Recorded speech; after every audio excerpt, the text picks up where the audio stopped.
Hi everybody, this is Megan Demand, aka Cartoon Star 92. Welcome to the next reaction.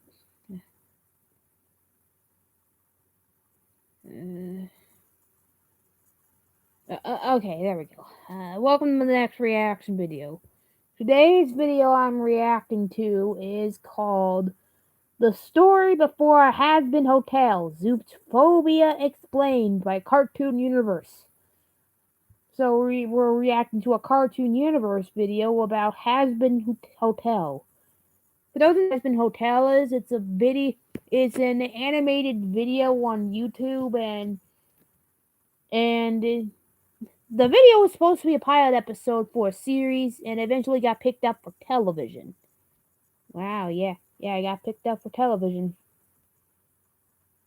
I know, the creator of that series is recently doing a series called Hello the Boss, and that too was also based on another video, which was the pilot for the series. Like Hazbin Hotel was also a pilot for a series. And this one was explaining about zoophobia. I know what zoophobia is. I've seen It basically is the animal character Die Young, which was pretty much uh, the the Kesha song Die Young, but sung by animals. So yeah, I liked the video. I even liked it. Yeah. Zoophobia related, which has the animal characters from the video I mentioned. I'm gonna watch this. I've never seen Hazbin Hotel, but maybe this will help me give me my knowledge on something I've never seen. So let's get started in 3, 2, 1.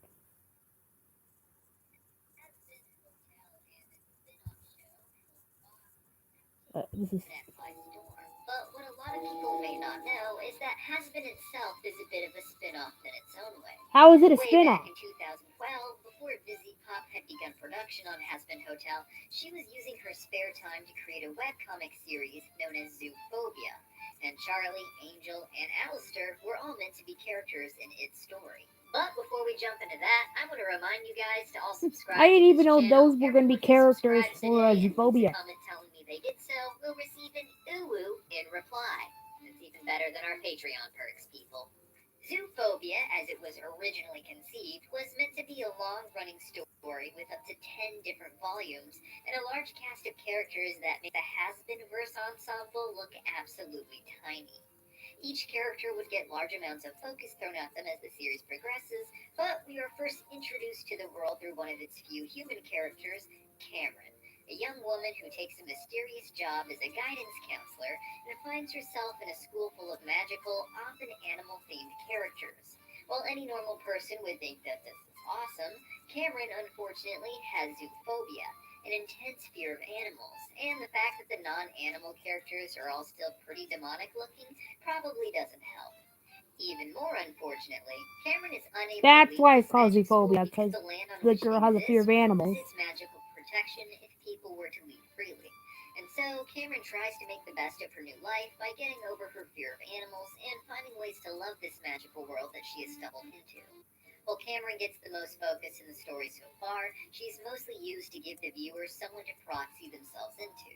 Someone just as new to the world as we are that can ask all the questions and deliver the audience its answers. She isn't even a part of what Vizzy started to call the Main Five, a group of students at the school, all with their own quirky personalities and The main backstories, five, who is are that going kind to of be like the the main primary focus. four, the main After them, the six, cast and continues to student six expand from with My various Little teachers Pony? and students and family members of those characters It's supposed to branching be like out, Dapple's each Animals. with their own Only intended stories five. and arcs, creating a unique world that feels really populated with all sorts of fun people to meet.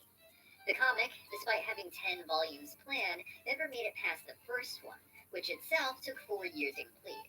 As such, Angel, Alistair, and Charlie never managed to make it into the comic properly. Zoophobia does, however, set the stage for their story very early on. One of the characters introduced in Volume 1 is Damien, who is the son of Lucifer. Damien has been sneaking out to the surface world to attend this school and feel like a normal kid, or at least as normal as a furry can feel, but through him we get a glimpse of how and its important story.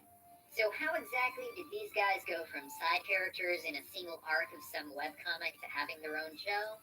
Well, like with How did that anything, it's a happen? bit of a complex story, and to understand it, you have to understand Zoophobia itself to some degree and the creator behind it. Okay. It would seem to me that Vizzy Pop has this innate ability to make people care about her stories by putting such a big emphasis on the characters and their histories.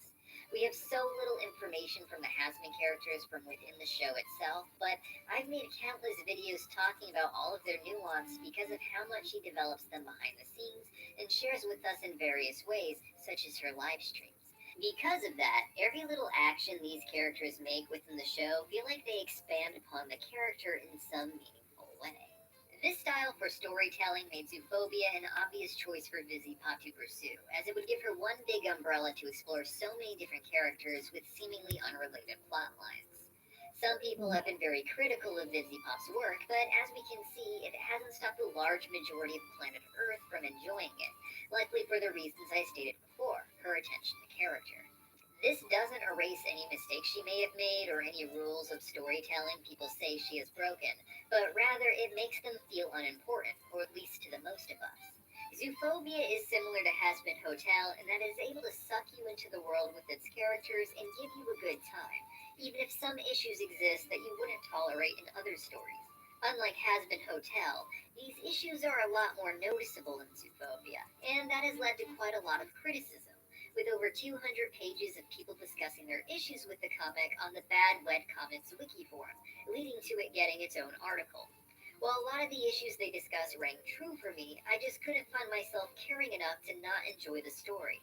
For instance, in one chapter, Cameron has settled into being a counselor and has a session with Jack, one of the Bad members of the main webcomics. five. Yeah. Anyone subscribed to Busy Pop's Yeah. channel likely There's a lot recognizes of him from wikis at least about the certain thumbnail from the stuff, short certain Dad types Loves of Jack. media, like In this chapter of the good comic, TV Jack shows, bad basically just TV dumps out shows, good games, exposition to bad games, better etc. establish him and his characters, something that mostly contradicted the narrative style up to this point. For the first few chapters, we were getting a slow crawl of information, almost to a frustrating degree where no one seems willing to fill in this human character about where she is or what this world's problems are, even as they do battle right in front of her. At this point in the story, the comic had already been running for 3 years, with this being near the end of its first arc. With 10 volumes planned, and Vizzy still just trying to give us a basic information about her main characters, she likely felt that she didn't have another way to tell the story, at least not as fast as she did. It does feel like a rush of exposition, so much so that Jack is constantly apologizing for rambling and going off on tangents and trying to explain why he's giving so much exposition, which is something that writers often do when they feel insecure about their own narrative. When Jack apologizes for the exposition dump, it feels more like Vizzy Pop is apologizing and trying to find a real world explanation to justify it. Aside from some continuity errors that may or may Okay. not have been explained away in future volumes, this was the thing that Vizzy Pop got the most criticism for, which is a shame This is because from it's an awesome animated as a chapter she video, put out in my another opinion. animated I Zoophobia understand video, the so I would love criticism to see that one entirely, day. but the story she weaves in this chapter is so good that it still elevates it to the top of the list That in cute terms little of fox entertainment. character.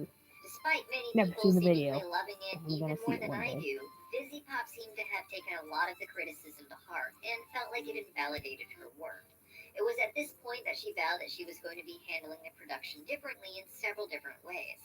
This led to a hiatus, which then led to her saying she planned to reboot the comic entirely to improve the art style and storytelling structure, but that never surfaced. It would seem that around this time, Vizzy Pop was really immersing herself in the upcoming Angels and Demon arc, and from what I can gather, she used to post little comic strips exploring the characters and ideas from future Zoophobia segments that featured I didn't these even know these characters characters heavily, were originally such as from the this one Zoophobia here of comic. Angel being tortured by an actual angelic looking being. We can even see in the background that there are references to his family and being in the mafia, but supposedly Angel was planned to be heterosexual at this point. While developing this plotline, Vizzy Pop likely realized that it didn't need to take place in Zoophobia's story, and instead was strong enough to stand on its own. A lot of the characters that she seemingly had plans for in Zoophobia were moved over to Hazbin, with even more characters appearing in the backgrounds of various scenes as well.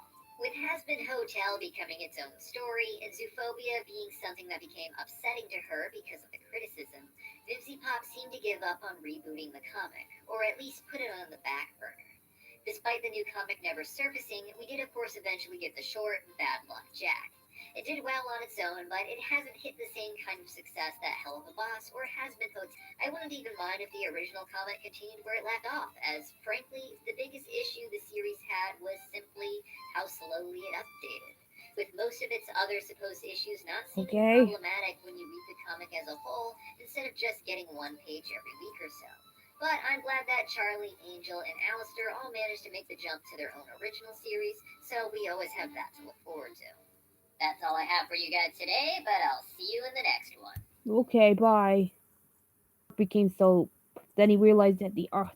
Then she realized the arc was good on its own, and it became its own series. And he used a few of those characters from the Zoophobia series and used it from the Hazbin Hotel series. So yeah, I need to watch Hazbin Hotel one day, see how good it is. But anyway, yeah, thanks for watching, guys, and probably watch a video with some